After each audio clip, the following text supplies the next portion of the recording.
ध्यानमूलं गुरुर्मूर्ति पूजामूलं गुरुपदं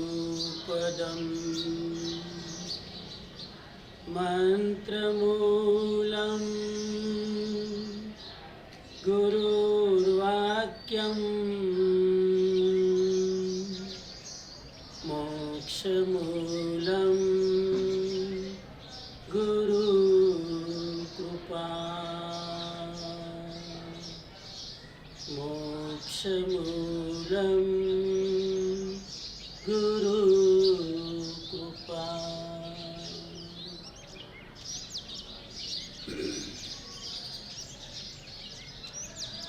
सद्गुरु के पावन चरणों में भक्तिशः वंदना। सिंगापुर जैन समाज द्वारा आयोजित त्रिदिवसीय जैन धर्म की विशेष शिविर का आयोजन सिंगापुर मैनेजिंग टीम ने इस बार कोरोना की विकट स्थिति को देखते हुए इस ऑनलाइन शिविर का आयोजन किया है, जिससे घर पर बैठे सब लोगों को इस 3 दिन की छुट्टियों का पूरा लाभ मिल सके। इस बार चाइनीज हॉलीडे के कारण बाहर तो जा कैसे पाएंगे, तो सोचा कि क्यों न भीतर जाए। बाहर जाना खतरे से खाली नहीं है और भीतर जाना बहुत सुखद है, बहुत समाधि का कारक है और अपने आप को टटोलने का, अपने आप को समझने का, अपने आप को पहचानने का एक बहुत बड़ा अवसर हमें ये प्राप्त हुआ है। मुझे लगता है कि इस कोरोना के कारण बहुत लोगों का काफ़ी नुकसान भी हुआ होगा, फाइनेंशियली, फिजिकली। कई लोगों ने अपने नज़दीक के नियरेस्ट एंड डियरेस्ट लोगों को भी गुंवाया होगा। इन सारे नुकसान को देखते हुए भी अगर हम तटस्थ बुद्धि से निरीक्षण करें तो लाभ भी बहुत हुआ है। इस कोरोना के कारण आध्यात्मिक जितना विकास हुआ है, मानसिक रूप से लोगों ने अपने बारे में जितना सोचना शुरू किया, और हमारे जैसे साधु संतों के लिए जो बड़े स्पीड से देश और दुनिया में घूमते थे, उनको भी एक ब्रेक लगाकर अपने आप को ज़्यादा स्ट्रॉन्ग करने की एक सुविधा दी है। इसीलिए कोरोना के बहुत सारे लाभ हैं। कितनी सारी हिंसा से हम बच गए, कितने सारे आरंभ समारंभों से हम बच गए, कितने सारे एनवायरमेंटल इम्बैलेंस जो हम खड़े करते थे उससे हम बच गए।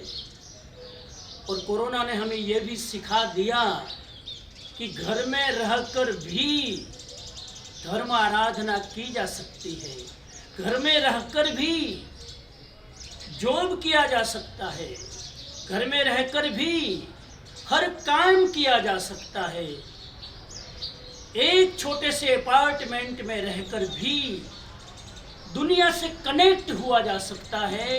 ये कोरोना ने हमें सिखाया। तो जो भी होता है अच्छे के लिए होता है। एक नई तरीके से ज़िंदगी जीने का मौका मिला, नए ढंग से अपने बारे में, दुनिया के बारे में सोचने का मौका मिला। हम हमेशा अपने स्वार्थ की बात सोचते थे, वहाँ इस कोरोना के कारण हमने आसपास के लोगों के बारे में भी बहुत सोचने का हमें अवसर मिला। परिवार में साथ में रहकर कैसे एक दूसरों के साथ एक दूसरे के विचारों को समझ सके, एक दूसरे की भावनाओं को समझ सके, इसके बारे में भी हमें खूब अच्छा मौका मिला। तो मैं बहुत पॉजिटिव सोचता हूँ सदा भी। इस बार भी मुझे लगा कि इस कोरोना में जितना एक साल में हमने काम किया, शायद बिना कोरोना के 10 साल में भी हम नहीं कर सके। इतना हमने काम किया एक जगह रहकर भी। तो हर चीज़ का अपना पॉजिटिव नज़रिया भी होता है, नेगेटिव भी होता है। हमें पॉजिटिव सोचना है, अपने चारों तरफ पॉजिटिव एनर्जी को क्रिएट करना है, ताकि अपने आसपास रहे हुए हर व्यक्ति भी, हर पौधा भी, हर प्लांट्स भी, हर वस्तु के ऊपर उसकी पॉजिटिव असर हो। मैं यदि नेगेटिव सोचता हूँ तो अपने आसपास की हर चीज़ों पर नेगेटिव असर होती है, और मैं यदि पॉजिटिव रहता हूँ तो मेरे आसपास की हर चीज़ों पर उसकी पॉजिटिव इम्पैक्ट होती है। और इस बार तो 1 साल से सिंगापुर वाले सब श्रावकों से डायरेक्ट तो मिल नहीं पाए। मैंने सोचा कि कमेटी वाले भी मुझे भूल गए होंगे, स्वार्थी दुनिया है, लेकिन परेश भाई, केनल भाई और सब कमेटी के लोगों ने पूरा कम्युनिकेट करके सोचा कि चाइनीज़ हॉलीडे है। पिछली चाइनीज़ हॉलीडे की परेश भाई ने मुझे याद दिला दी कि हम बाताम टापू पर बड़े उत्साह के साथ पूरा परिवार के साथ में हमने शिविर किया था। तो इस बार हम ऑनलाइन उसी विजुलाइज करते हुए कि हम ऐसी पवित्र जगह पर इस शिविर का आयोजन कर रहे हैं, घर पे बैठकर भी उस भाव के साथ में हम, हालांकि पूरे दिन भर का 3 दिन का 5 दिन का शिविर नहीं है, सिर्फ 1 घंटे का शिविर है। रोज़ 1 घंटा देना है, 3 दिन का कार्यक्रम है। और जिसको जागना है, जिसको कुछ करना है, 1 घंटा भी पर्याप्त है। लंबा चौड़ा टाइम लगाने की भी ज़रूरत नहीं है, जागने वाले को इशारा काफ़ी है। तो मैं कोशिश करूँगा कि 1 घंटे में भी हम एलिवेट हो जाए, 1 घंटे में भी हम कुछ ऐसी खुराक प्राप्त करें कि आने वाले 1 साल तक हमें काम आए। इस भाव से आज मेरी चर्चा शुरू कर रहा हूँ, इस भाव भूमिका के साथ। सब जैन श्रावकों को मेरी ओर से प्रणाम करता हूँ। काफ़ी फेसेस मुझे दिखाई दे रहे हैं, और फिर हम जब इंटरेक्शन करेंगे, कुछ प्रश्नोत्तरी करेंगे, उसमें भी हम कुछ बात कर पाएंगे। तो जो भी लोग जहाँ भी सुन रहे हैं, पूरे भाव से सुनने की कोशिश करेंगे, पूरी तरह तन मन और भाव से इस 1 घंटे मेरे साथ कनेक्ट रहेंगे, ताकि हम कुछ जैन धर्म की कुछ बातों को डिस्कवर कर पाए, कुछ नए रत्नों को हम बाहर निकाल पाए। Discover the James of Jainism में जो हमारा टॉपिक है, तो उस टॉपिक में कुछ बातें आज मैं आपके सामने शेयर करने जा रहा हूँ। आज पहले दिन मैं सोच रहा था क्या बात करूँ, तो मेरे सामने एक बात आई कि आज पहले दिन मैं आपके सामने कुछ ऐसी बात करने जा रहा हूँ जो सामान्य रूप से कभी कभी हम डीप में जा नहीं पाते हैं। आज हम एक मुद्दे पर बहुत डीप में जाने की कोशिश करेंगे। बात की शुरुआत करूं मैं, तो ये हमारी जो जिंदगी हमें मिली है, मुझे लगता है कि बहुत अद्भुत जिंदगी है, बहुत ब्यूटीफुल जिंदगी है। ह्यूमन लाइफ जो हमें मिली है, मनुष्य अवतार जो हमें मिला है, बड़ा खूबसूरत है, बड़ा अद्भुत है। और इस अद्भुत जिंदगी का, इस ब्यूटीफुल जिंदगी का 2 उपयोग हो सकता है। हम चाहे तो इस ब्यूटीफुल जिंदगी को मटेरियल फील्ड में एक बहुत बड़ी ऊंचाई तक ले जा सकते हैं। हम करोड़ों डॉलर कमा सकते हैं, हम बड़े बड़े बंगले बना सकते हैं, हम पूरी दुनिया को अपनी मुट्ठी में कर सकते हैं, हम हजारों लोगों को अपने प्रभाव में ला सकते हैं। ये एक अपनी जिंदगी का उपयोग मटेरियली हम चाहे उतनी पीक पर पहुंच सकते हैं। और इस अद्भुत जिंदगी का एक दूसरा उपयोग है, हम चाहे तो सेल्फ एनलाइटनमेंट प्राप्त कर सकते हैं, हम चाहे तो सेल्फ एक्चुअलाइजेशन प्राप्त कर सकते हैं, हम चाहे तो आत्मदर्शन कर सकते हैं, हम चाहे तो परमात्मा की अनुभूति कर सकते हैं।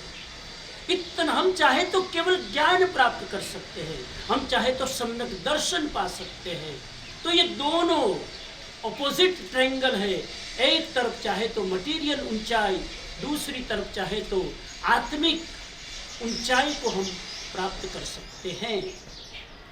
ये दोनों उपयोग में मुझे लगता है कि चाहे आप आध्यात्मिक विकास करना चाहे, चाहे आप मटीरियली डेवलपमेंट करना चाहे, दोनों के लिए एक चीज बहुत जरूरी है और वो चीज है सेल्फ इंट्रोस्पेक्शन। वो चीज है आत्मनिरीक्षण, वो चीज है अपने भीतर में जाकर हम खुद को पहचाने कि मैं कौन हूं, मैं क्या कर रहा हूं, मेरे भीतर की कमजोरियां क्या है।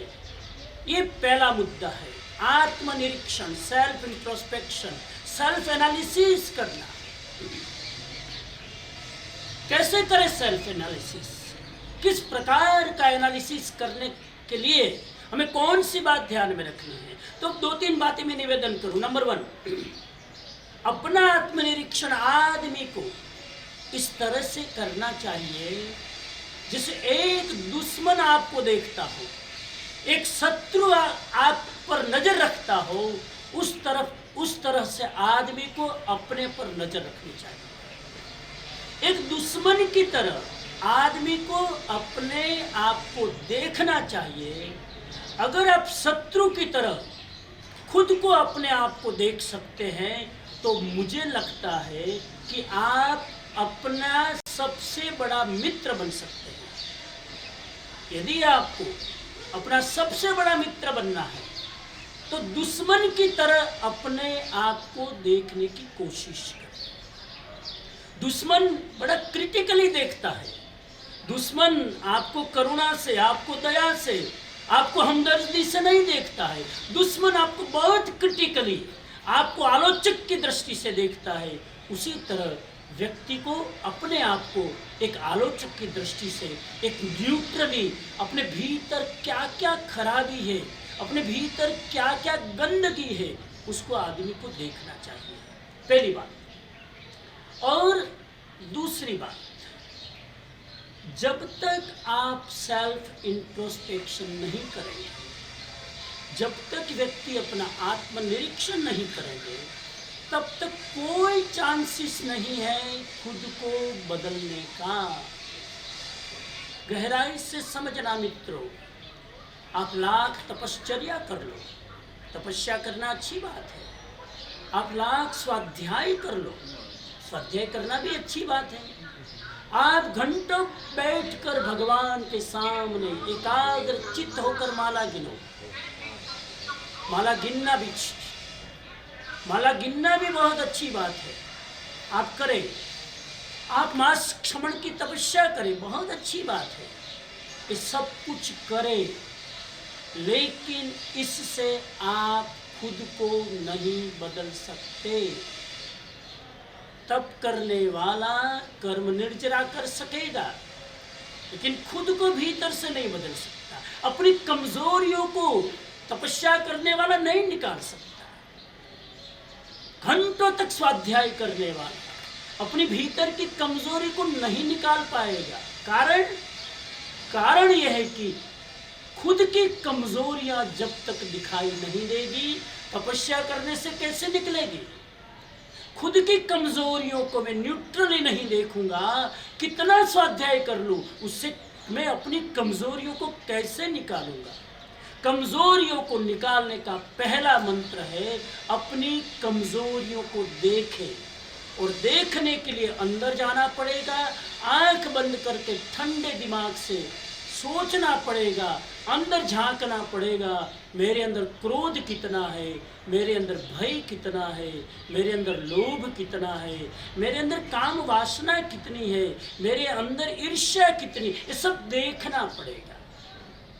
तपस्वी देख नहीं सकता, किताब पढ़ने वाला देख नहीं सकता, माला गिनने वाला देख नहीं सकता, क्योंकि ये सब क्रियाएं बाहर हो रही है।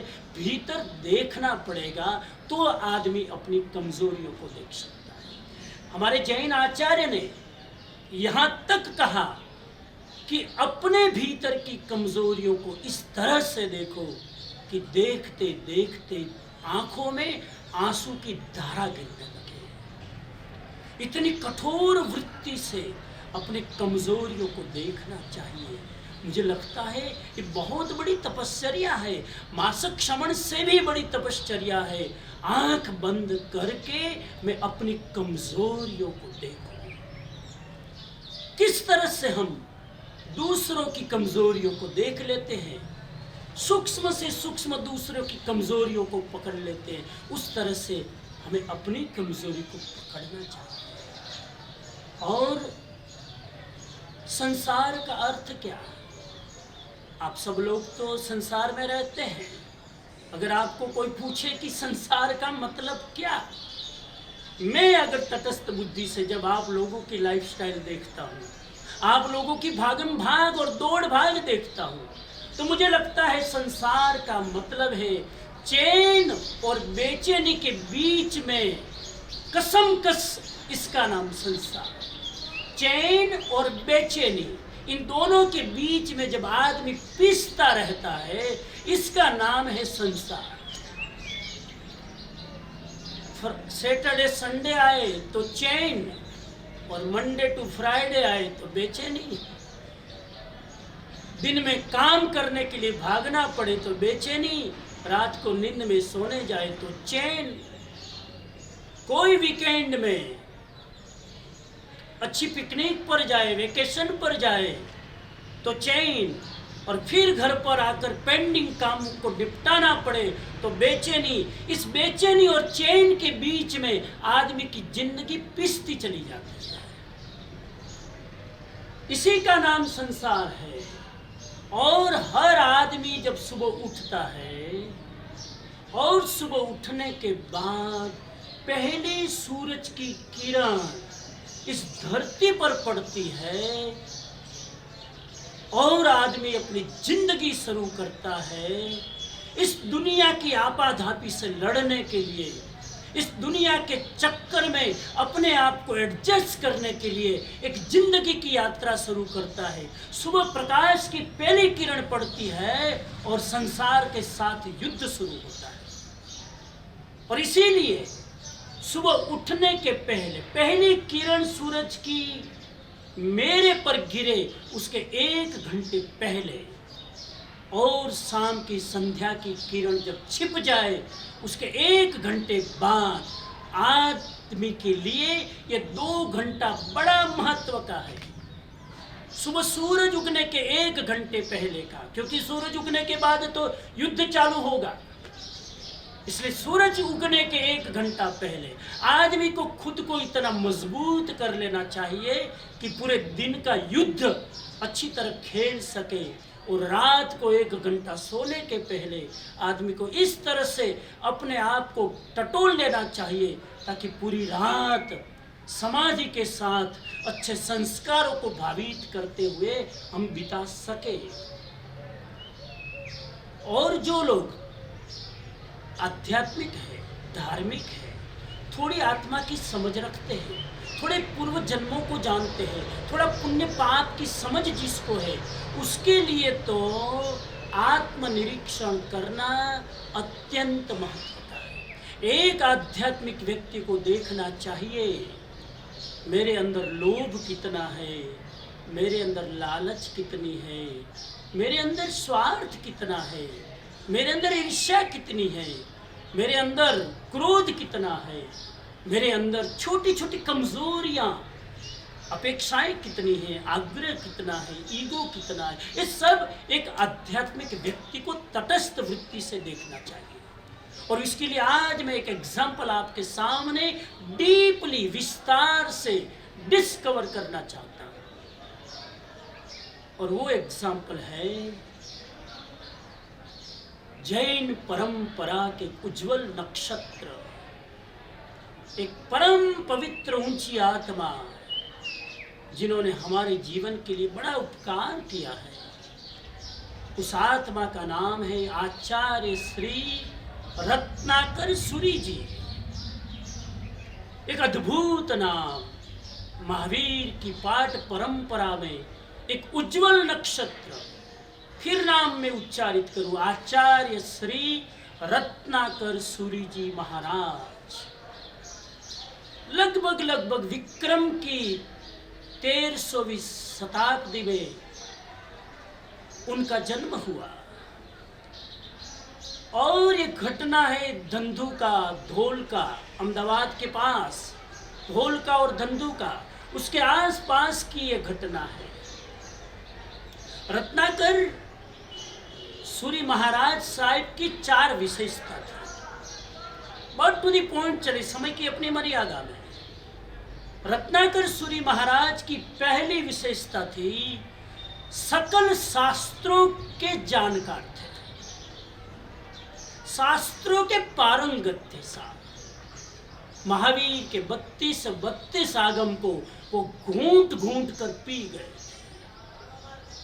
नॉट ओनली महावीर के शास्त्रों को, वेदों को भी जानते थे, उपनिषद को भी जानते थे, पुराणों को भी जानते थे, समस्त शास्त्रों के पारंगत थे। पहली विशेषता याद रखना मित्रों। दूसरी विशेषता, रत्नाकर सूरी के सामने कोई भी पंडित अपने आप को पंडित कहने का साहस नहीं कर सकता।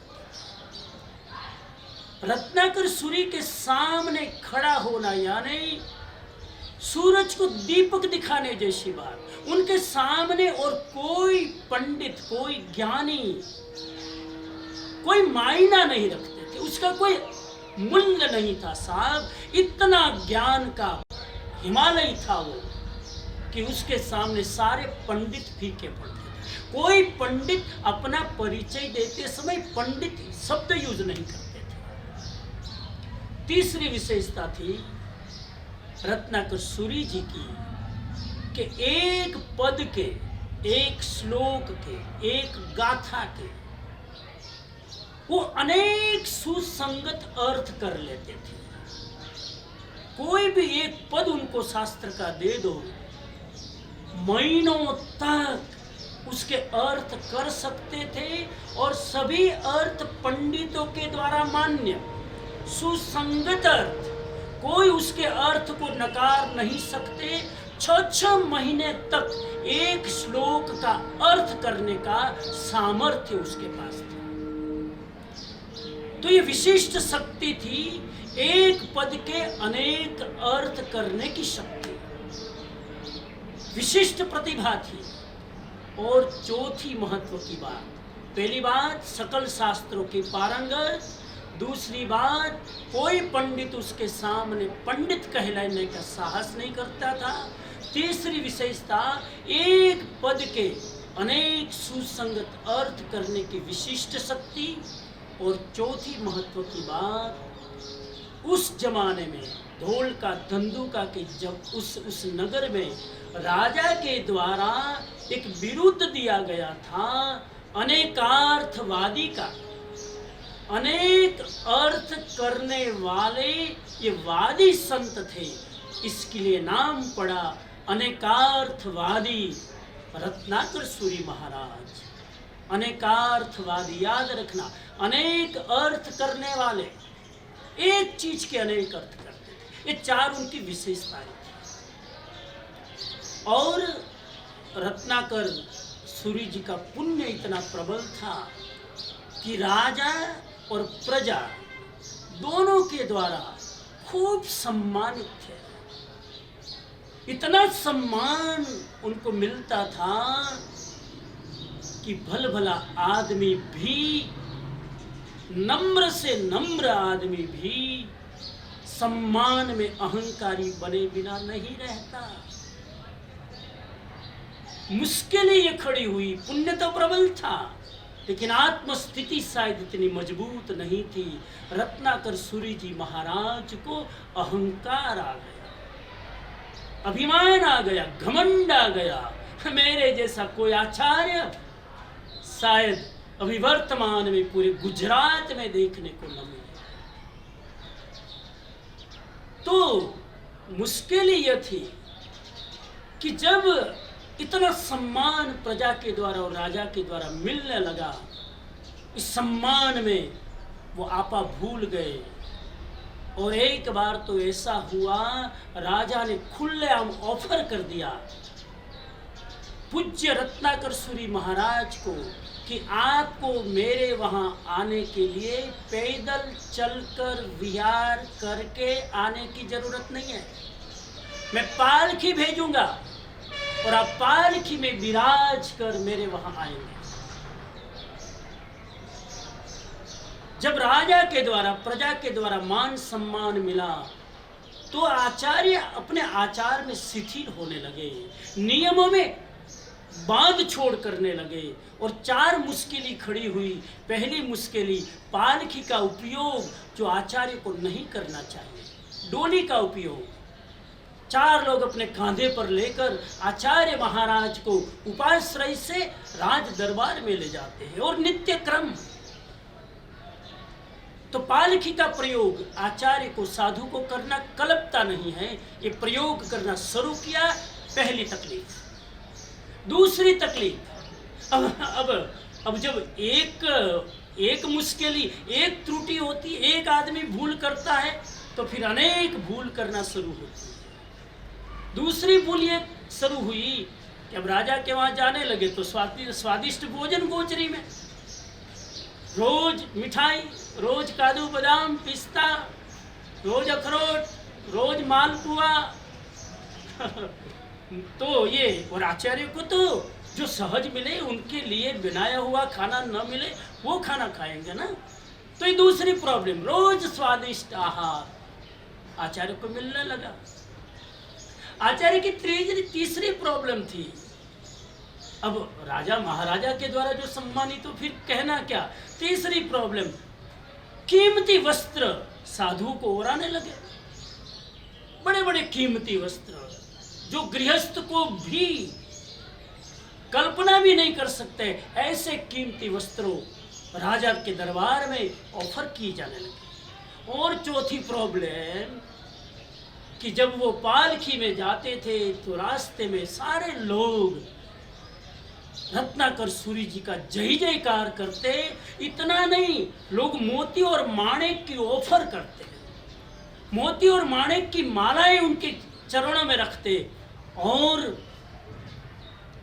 नियमों में शिथिल होने के कारण ये माणिक और मोती की मालाएं भी एक्सेप्ट करने लगे।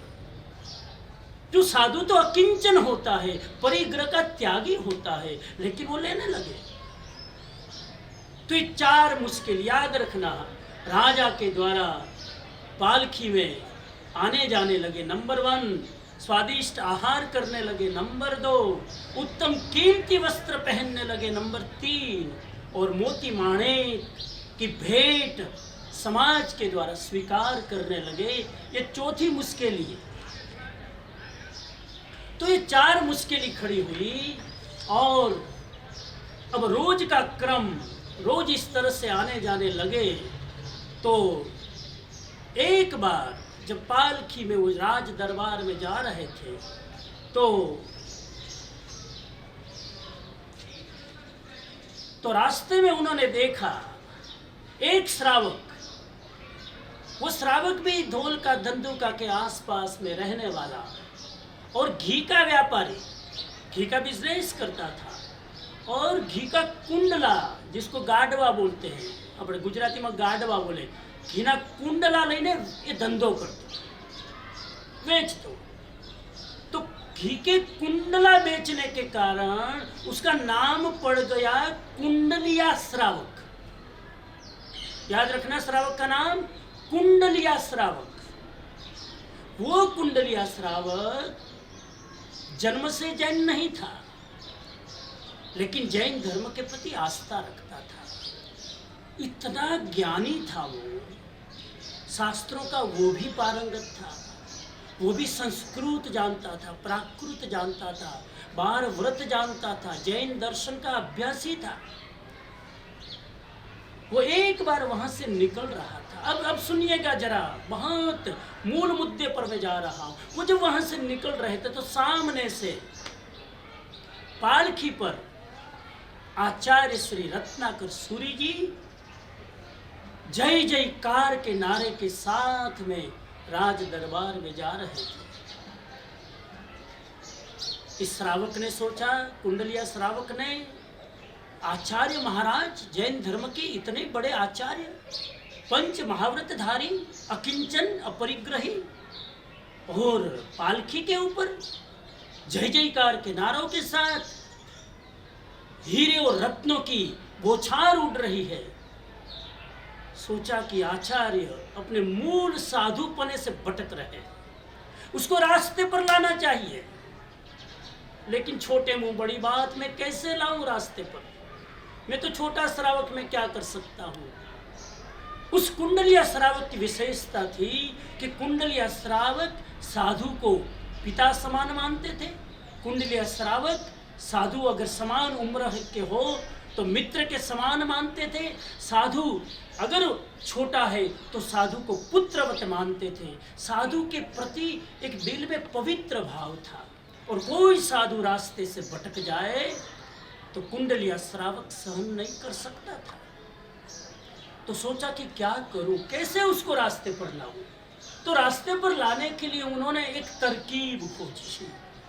तरकीब ये खोजी कि जब वो आ रहे थे, एकदम नजदीक आए, तो कुंडलिया श्रावक ने अपने पांव के नीचे के जूते उतार दिए, साइड में रख दिए, और जूते उतार कर हाथ जोड़कर पालकी में विराजमान आचार्य को प्रणाम करते हैं, वंदन करते हैं।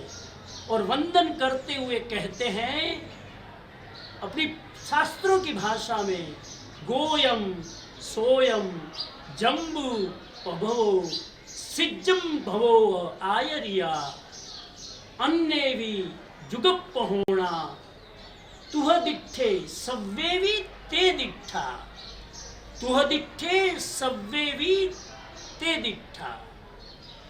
इस श्लोक बोलते हैं।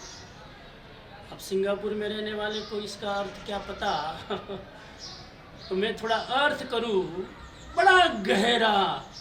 अम क्या बोलते हैं, चप्पू से धार करो चमड़ी पर तो खून ना निकले साहब। इतना गहरा श्लोक, और इतने बड़े संस्कृत के विद्वान रत्नाकर सूरी जी के सामने वंदना करते हुए प्रस्तुत किया, और कहा कि हे गुरुदेव, वंदना कर रहे हैं, सुनिएगा। हे गुरुदेव, आपके मैंने जब दर्शन किए ना अभी, तो मुझे ऐसा लगा कि मैंने गौतम स्वामी के दर्शन कर लिए। आपको दर्शन किया आपका, तो मुझे ऐसा लगा कि मैंने सुधर्मा स्वामी के दर्शन कर लिए, मैंने जम्बू स्वामी के दर्शन कर लिए, मैंने प्रभव स्वामी के दर्शन कर लिए, मैंने स्वयंभव स्वामी के दर्शन कर लिए, और जितने भी आचार्य हो चुके मैंने सबके दर्शन। आपके अंदर में गौतम स्वामी देख रहा हूँ, आपके अंदर में सुधर्मा स्वामी देख रहा हूँ, आपके अंदर में जम्बू स्वामी का देख रहा हूँ, आपके अंदर सारे प्रभावी आचार्यों को देख रहा हूँ। जब इतनी बड़ी स्तुति की रत्नाकर सूरी जी को, और वो पालकी में विराजमान, और कहते हैं आपके अंदर सुधर्मा स्वामी के दर्शन हो रहे। शर्म के मारे गर्दन नीचे झुक गई साहब, और ऐसी स्तुति सुनकर आचार्य श्री ने कहा, हे कुंडलिया, काग को हंस की उपमा देना ठीक नहीं है। कौवे को हंस की उपमा, एक कागड़ा ने हंसनी उपमा आपनी योग्य નથી। એને લાગ્યું કે હું હંસ નથી, હું ગૌતમ નથી, હું સુધર્મા નથી, હું જંબુ નથી। હું પાલખીમાં રાજાની સવારીમાં જઈ રહ્યો છું, ગૌતમ અને જંબુ ની બાજુમાં બેસવાની પણ મારી ત્રેવડ નથી। અને પછી કહે છે કે હે कुंडलिया, याद रखना एक मेरी बात, उन महान आचार्यों का एक गुण भी कौन बोल रहा है? रत्नाकर सूरी। उन महान गौतम स्वामी, जम्बू स्वामी आदि आचार्यों का एक गुण, अनंत गुणों में से एक गुण भी मेरी जिंदगी में एक बार भी, थोड़ी मिनट के लिए भी अगर आ जाए न, तो मेरी आत्मा निर्मल हुए बिना नहीं रहती। कहने का मतलब, इन महापुरुषों का एक गुण भी मेरी जिंदगी में नहीं है। और तुम कहते हो कि मैंने गौतम, महावीर, बुद्ध, इन सब महापुरुषों को आप में मैंने दर्शन कर लिया। कुंडलिया श्रावक को लगा कि मूल तो मजबूत है, मूल में कोई प्रॉब्लम नहीं है, श्रद्धा मजबूत है, जिनेश्वर की भक्ति पूरी पूरी है, महावीर की वाणी में इसको कोई डाउट नहीं है। थोड़ा मोह का अटैक हो गया है, थोड़ा मोह की चोट लगी है, इसीलिए ये भटक गया है। बाकी आत्मा तो इसकी खराब नहीं है, इसको चांसेस है कि वो रास्ते पर आ जाएंगे, चांसेस है कि वो साधुपने के मूल मार्ग पर आ जाएंगे। अब क्या करे, रोज वो प्रवचन देते थे। कौन? रत्नाकर सूरी महाराज रोज व्याख्यान देते थे। कुंडलिया श्रावक रोज व्याख्यान सुनने जाते थे। सुबह का दिन, पहला ही दिन 5 महाव्रत पर प्रवचन। सुनिएगा ध्यान से मित्रों, चाय कॉफी हो तो साइड में रख देना। हालांकि हमारे सिंगापुर के श्रावक जागरूक है, पूरे भाव से सुन रहे हैं, आपके चेहरे में दिख रहा है, बड़ी खुशी की बात है। राजेश भाई हाथ जोड़ के नम्रता से सुन रहे हैं। तो मैं विनंती करूं, वो 5 महाव्रत पर प्रवचन शुरू किया। पहला महाव्रत, पहले दिन प्रवचन दिया अहिंसा महाव्रत। समय की मर्यादा है, मैं बहुत लंबा नहीं चल पाऊंगा। अहिंसा महाव्रत का प्रवचन सुना, और प्रवचन के बाद में रत्नाकर सूरी ने कहा, समझ में आई कुछ बात?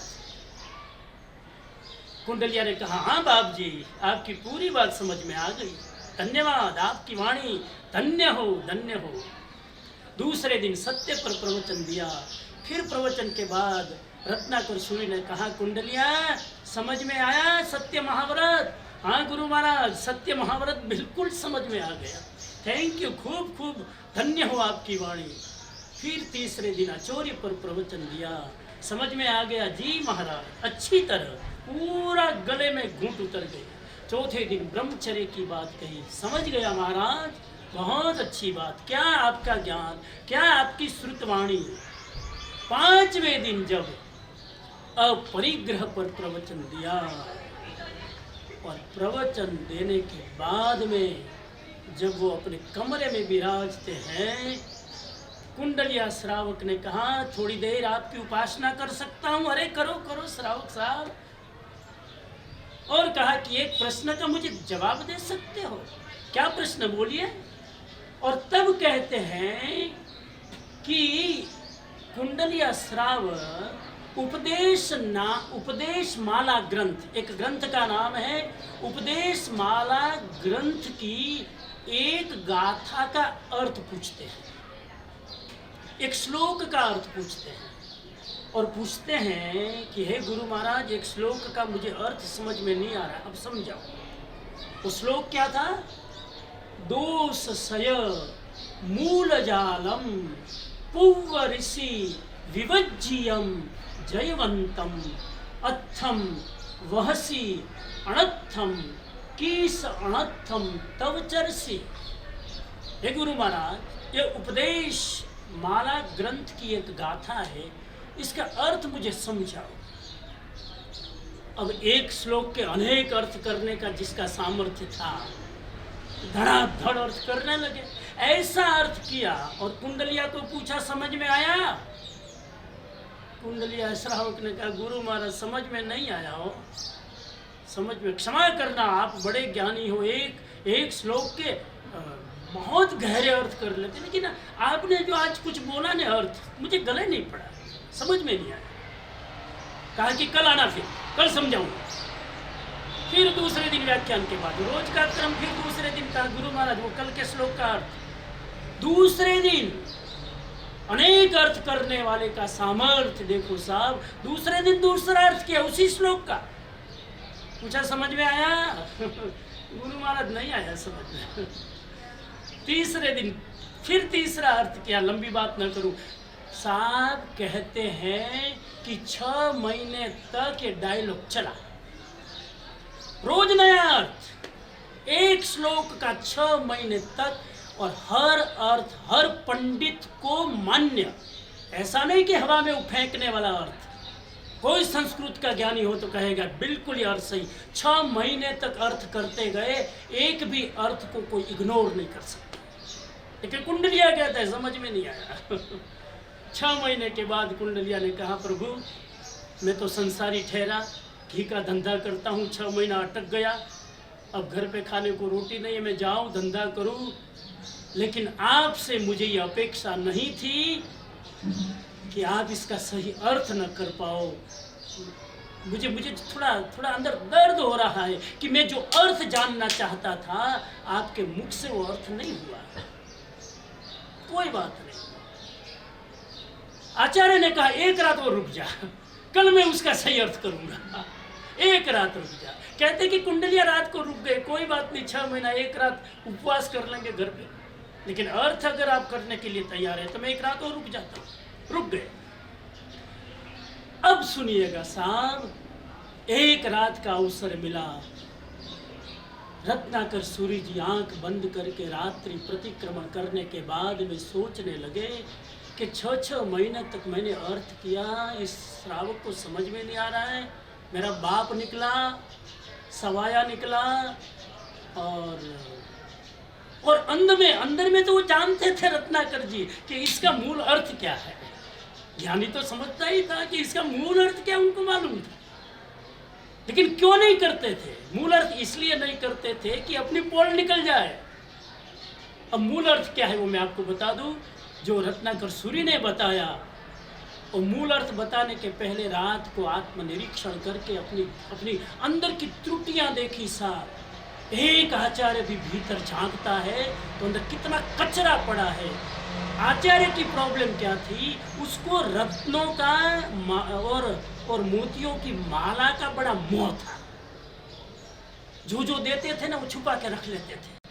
ओघे के अंदर, वो जो साधु का ओघा होता है ना, ओघे के अंदर वो माला लटका के रखते थे, और वो ओघा भी किसी साधु को उसका पलेवण करने नहीं देते थे। ओघा के अंदर वो रत्नों की मालाएं सब छुपा के रखते थे। उसने सोचा मैं आचार्य, मैं 5 महाव्रत पर प्रवचन दूं, मैं अपरिग्रह की बातें करूं, और मैं रत्नों को खुद रखता हूं मेरे पास, धिक्कार है मुझे। साहब उसी रात को अपने साधुओं को बुलाकर कहा, ये रत्नों का डब्बा बाहर फेंक के आ जा। ये रत्न का डब्बा मुझे रखना मेरे साधुता के विरुद्ध है।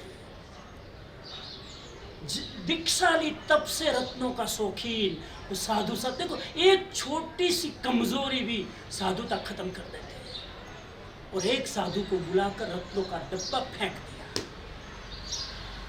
शुद्ध रूप में अपरिग्रही हो गए, जो मोह था निकाल दिया, जो परिग्रह था छोड़ दिया। फिर दूसरे दिन सुबह व्याख्यान में प्रवचन के बाद में रत्नाकर सूरी जी ने कहा, कुंडलिया अब सुन, मैं आज लास्ट अर्थ बताता हूँ। और लास्ट अर्थ बताते हुए कहते हैं कि इसका अर्थ, मूल अर्थ है सैकड़ों दोषों को उत्पन्न करने की जड़। दोष सय मूल जालम, सैकड़ों दोषों को उत्पन्न करने की जड़ है, root of the all the problems. And जाल के समान है, जैसे जाल में मछलियां फंसती है, वैसे इस जाल में सारी बुराइयां फंसती चली जाती है। ये जाल है पूर्व ऋषियों के द्वारा, पूर्व साधुओं के द्वारा, पूर्व मुनियों के द्वारा जिसका त्याग किया गया है, और सभी अनर्थों की खान है। ऐसे धन को जो पास में रखता है, वो धन को रखने वाला फिर साधु कितना ही तप करे, कितना ही त्याग करे, कितने ही माला गिने, वो साधु जो पास में परिग्रह रखता है और त्याग करता है, वैराग्य करता है, सब बेकार। समझ में आ रही बात? एक साधु के लिए अगर परिग्रह है और बाहर से त्याग करता जाए, बाहर से ज्ञान अर्जित करता जाए, सब बेकार है। साधु के लिए परिग्रह का त्याग, धन के परिग्रह का त्याग अनिवार्य है। ये अर्थ जब किया और कुंडलिया को पूछा, बेटा समझ में आया? गुरु महाराज एकदम समझ में आ गया, धन्य वाणी आपकी, आज मैं मालो माल हो गया। 6 महीना यहाँ रहा, सोचा समय बर्बाद हो जाएगा, लेकिन सार्थक हो गया 6 महीना।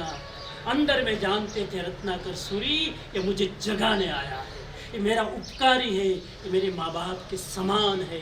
कुंडलिया, जिन शास्त्रों ने मेरी आंख नहीं खोली, वो आंख तूने मेरी खोल दी। जिंदगी भर तुझे उपकार के रूप में याद रखूंगा। कुंडलिया श्राप करवाना होते हैं, और इस तरह गुरु महाराज ध्रुस के रख गए। क्या करूं मैं? इसका प्रायश्चित कैसे करूं? इसका प्रतिक्रमण कैसे करूं? इस दोष की आलोचना कैसे करूं? और जैन इतिहास कहता है कि ये रत्नाकर सूरी जी इस पाप का प्रायश्चित करने के लिए सिद्धगिरी के शिखर पर जाते हैं। सिद्धगिरी का शिखर यानी शत्रुंजय, सिद्धगिरी का शिखर यानी पाली ताना, और पाली ताना के डूंगर पर जाकर आदिनाथ भगवान की विशाल प्रतिभाशाली प्रतिमा के सामने इसका प्रायश्चित करते हैं। और प्रायश्चित करने के लिए 25 श्लोक की रचना करते हैं। जैसे मानतुंगाचार्य ने भक्तामर की रचना की, हर आचार्यों ने अपने प्रायश्चित के रूप में अनेक गाथाएं दी। रत्नाकर सूरी ने ये 25 श्लोक आदिनाथ के सामने प्रायश्चित के रूप में रखे, और इसीलिए नाम पड़ गया रत्नाकर 25। हर समझदार संस्कारी श्रावक रोज सुबह उठकर इस रत्नाकर 25 का पाठ क्यों करता है? रत्नाकर 25 में क्या है? रत्नाकर 25 में रत्नाकर सूरी ने जो जो गलतियां की, उस गलतियों का आत्मनिवेदन है, प्रभु के सामने एक करार है। हे प्रभु, मैंने क्या क्या गलतियां की, हे आदिनाथ भगवान, मैंने क्या क्या साधु बनने के बाद किया जो मुझे नहीं करना। मैंने जिन शासन को कलंक लगाया है, मैंने ढोंग किया है, मैंने दंभ किया है, मैंने धतिंग किया है। इस तरह से भगवान के सामने अपना दिल खोल देते हैं। अब इस अर्थ में रत्नाकर 25 को सुनना, रोबोट की तरह नहीं, भाव से सुनना। मैं विनंती करूं केनल भाई को कि एक सैंपल के रूप में 2 गाथा आपके सामने प्रस्तुत करें, 9वीं और 11वीं गाथा। अगर सुन सके, अगर सबको सुना सके, आवाज आ रही है जी? सॉरी,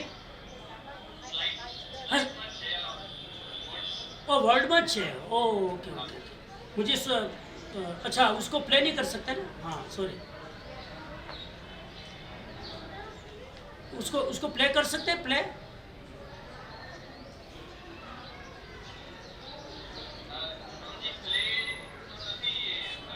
ओके कोई बात नहीं। तो उसकी ऐसे जानने वाले बधाने खबर छे एनी गाथाओ अद्भुत गाथाओ छे। तो एमानी आ 2 गाथा छे। एमां कहे छे के थोड़ुंक जराक सेम्पल, हाँ हजू ऊंचું करो तो जरा थोड़ું अप, गो अप। हाँ, गाथा के छे, ठगवा विभुआ विश्वने वैराग्यना रंगो धर्या। 9મી गाथा ने धर्मना उपदेश रंजन लोकने करवा कर्या। विद्या भण्यो हूँ वाद माटे, केटली कथनी कहूँ, साधु थयो हूँ बहारथी, दांभिक अंदर थी रह्यो। आ तो खाली सैम्पल छे। आ एक गाथा में રત્નાકર સુરીજી પોતે કરેલી ભૂલોનો એકરાર છે. ઠગવા વિભુવા વિશ્વને વૈરાગ્યના રંગો ધર્યા. હું વૈરાગ્યના આ બધા કપડાં શું કામ પહેર્યા છે? આ દુનિયાને ઠગવા માટે. ઉપરથી હું વૈરાગ્ય માનું છું, પણ મારી અંદર હજુ પણ રત્નોનો મોહ, હજુ પણ મોતીઓનો મોહ, હજુ પણ આ મોહ છૂટતો નથી. ને ધર્મના ઉપદેશ રંજન લોકને કરવા કર્યા, અને લોકરંજન માટે, લોકોની વાહવાહી માટે ધર્મના ઉપદેશ આપ્યા. મેં વિદ્યા ભણ્યો હું વાદ માટે, અને આ બધી શાસ્ત્રોનો અભ્યાસ હું વાદ વિવાદ માટે, મારો પ્રભાવ પાડવા માટે કર્યો. સાધુ થયો હું બહારથી, દાંભિક અંદરથી રહ્યો. બહારથી સાધુ બનો, પણ અંદરથી મારી અંદર કેટલા બધા દુર્ગુણો છે. આગળની ગાથામાં કહે છે, નવકાર મંત્ર વિનાશ કર્યો, અન્ય મંત્રો જાણીને. બીજા લોકોને પ્રભાવિત કરવા માટે એવા મંત્રોનો પ્રયોગ કર્યો, જેના કારણે નવકાર મંત્રને ભૂલી ગયો. કુશાસ્ત્રના વાક્યો વડે હણિયાગમોની વાણીને, અને કુશાસ્ત્રોનો સહારો લઈને, એક પ્રલોભનનો સહારો લઈને આગમની ભગવાનની વિતરાગ વાણીને મેં ડિલીટ કરી નાખી, હણી નાખી. કુદેવની સંગત થકી કર્મો નકામા આચર્યા. અને કુદેવની સંગત, લૌકિક દેવતાઓની સંગત લઈને મેં કેટલાય ખરાબ કર્મોનું અર્જન કર્યું છે. અજ્ઞાનના કારણે જ્ઞાન દર્શન ચારિત્ર રૂપે રત્ન ગુમાવી, અને આ કાચના બહારના કટકા માટે મેં મારી જિંદગીને, મારા 5 મહાવ્રતોને મેં મારા ખલાસ કરી દીધા. આવા જેના ઉદ્ગાર છે સાહેબ, હું વિનંતી કરું સૌ શ્રાવકોને, આજે આવતીકાલે આપણે મળીએ ના પહેલાં આ રત્નાકર 25 આંખ બંધ કરીને મેડિટેટિવલી એકવાર સાંભળજો. ओरिजिनली रत्नाकर सूरी जी ने आदिनाथ के सामने पालिताना में संस्कृत में संगान किया था. ये तो हमारा सद्भाग्य है कि हमको गुजराती में प्राप्त हुई है. एक श्रावक ने इसका गुजराती में गीत में, संगीत में उसका अनुवाद किया है. श्रावक का नाम आप सबको सोचना है क्या है. मैं फिर कल इसके बारे में आपसे बात करूंगा. लेकिन ये रत्नाकर 25 रत्नाकर सूरी जी द्वारा प्राप्त हुई. हम सद्भागी है, हमें उपकार महसूस करना चाहिए कुंडलिया श्रावक का, कि उन्होंने अगर ये डायलॉग नहीं किया होता तो रत्नाकर सूरी जागते नहीं और हमें रत्नाकर 25 मिलती नहीं. प्रतिक्रमण देखो तो इस रत्नाकर सूरी जी के द्वारा हम प्राप्त कर सकते. हम प्रतिक्रमण करते, रत्नाकर सूरी जी ने प्रतिक्रमण किया, उन्होंने प्रायश्चित किया, उन्होंने आत्मा निवेदन किया, उन्होंने आत्मा आलोचना की, और एक श्रावक के सामने एक आचार्य ने अपनी गलती स्वीकार की कि मैं भ्रमित हो गया, मैं मोह में आ गया, मैं अहंकार में आ गया, राजा के चक्कर में पड़कर, मान सम्मान के चक्कर में पड़कर मैंने ज़िंदगी बर्बाद कर दी. लेकिन अब मैं जाग गया हूँ, अब मैं ऐसी गलती कभी नहीं करूँगा. और मैं श्रावकों से पूछता हूँ, कल जरा जवाब खोज के लाना कि इसका ये गुजराती गीत में अनुवाद किसने किया है. मुझे तो लगता है मित्रों कि संस्कृत में रत्नाकर सूरी जी ने जिस तरह से गाया होगा, मुझे लगता है गुजराती में उससे भी बढ़िया अनुवाद किया है. हम इसकी लय देखें, उसका संगीत देखें, इतना अद्भुत. मैं चाहता था कि आज सुनाऊं, लेकिन थोड़ा कोऑर्डिनेट नहीं हो पाया. तो आप आज सुनिएगा इसको अच्छी तरह. आज दिन में जब भी चांस मिले, रत्नाकर 25 10 मिनट लगेगा. मंगल मंत्र, मंगल पाठ. नमो अरिहंताणम, नमो सिद्धाणम, नमो आयरियाणम, नमो वज्रायाणम, नमो लोये सव्यसाहुणमेशो पंचनमकारो सर्वपापप्रणाशनम, मंगलाणं च सर्वेषु परमं हवै मंगलम. चत्तारि मंगलम अरिहंता मंगलम, सिद्धा मंगलम, साहु मंगलम, केवली पन्नतो धम्मो मंगलम. चत्तारि लोकोत्तमा, अरिहंता लोकोत्तमा, सिद्धा लोकोत्तमा, साहु लोकोत्तमा, केवली पन्नतो धम्मो लोकोत्तमा. चत्तारि शरणं प्रवज्यामि, अरिहंते शरणं प्रवज्यामि, सिद्धे शरणं प्रवज्यामि, साहु शरणं प्रवज्यामि, केवली पन्नतं धम्मं शरणं प्रवज्यामि. अंगूठे अमृत वशे लब्धि तना भंडार गुरु गौतम ने समरिय. मनवांछित फलदातार सर्वमांगल मांगल्यम, सर्व कल्याण कारणम, प्रधानम सर्वधर्माणाम, जैनम जयते शासनम जिन शासन देव की